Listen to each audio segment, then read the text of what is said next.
Hey guys, welcome back. I wanted to update you on the new RockPals 500 portable power station and share with you some of the reasons that I don't recommend this power station. Back in March, I purchased this power station to augment my solar power setup in preparation for summer camping.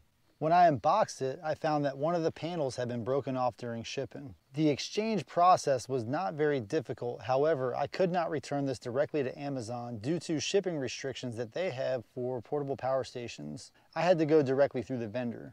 In my case, the vendor was not RockPals, it was another vendor. And so, because of that, I had additional issues. RockPals will only honor the warranty if you either purchase directly through them or through their Amazon store. Since the vendor was not RockPals, I was not able to make a warranty claim through the RockPals warranty process. I had to reach out directly to the vendor, who offered a refund but did not have another power bank for an exchange. In the end, it was easiest for me to keep this one and make a repair to this side panel myself. This brings me to my first concern with the RockPals 500.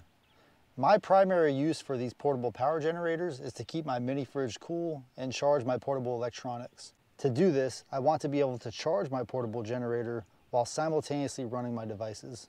Unfortunately, the RockPals 500 does not allow pass-through charging except for the 12-volt DC outlet. This means that the only thing that I can use while I'm charging my RockPals 500 is my mini fridge. If I wanted to do something else like charge a laptop, I would have to disconnect the input from the RockPals 500, charge the laptop, and then remember to plug in the RockPals 500 upon completion. If I attempt to turn on any other outlets while charging, the system's built-in protection shuts it down. This can be extremely frustrating, particularly if you forget to plug it back in when you're complete and you expect to have a charged power bank the next time you go to it. This can be a very frustrating problem, and it is not a problem that I've experienced with any other power stations. The second concern I have with this system is its 12-volt outlet.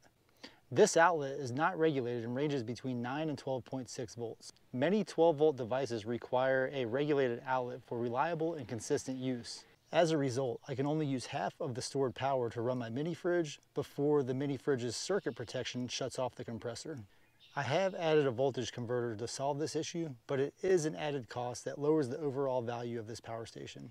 The next concern is that the display does not tell the whole story. This display is sufficient for a basic idea of what is going on inside of the RockPals, but it falls short of its competitors with information essential for long-term use. It has a bar gauge system that is sensitive to dynamic loads, and because of this, it can be wildly inaccurate if you have a large load attached. With a solar panel attached, I cannot tell how many watts are coming into the RockPals, and with a load attached, I cannot tell how many watts are going out of the RockPals.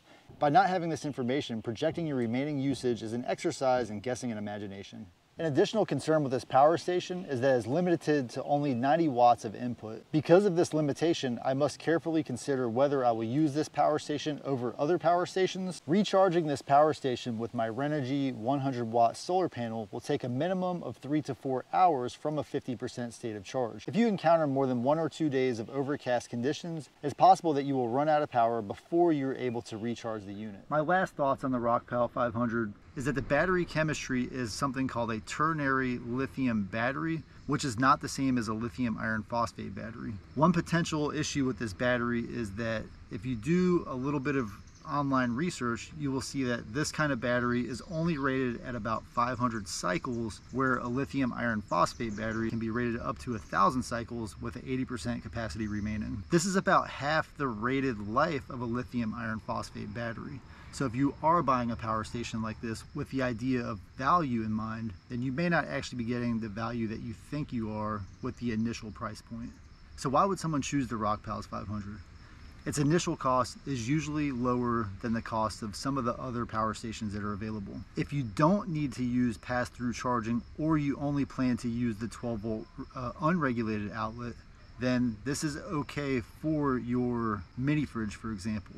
I would also say that if you are using this for a mini fridge and it has that 50% remaining battery at the shut-off time of the mini fridge, it might give you a longer life for this power station because you're not going to a full state of discharge every time you use it. If you like this video and you like my content, please give this video a thumbs up and be sure to subscribe. Tell me what power station you use in the comments, and I'll see you on the next adventure.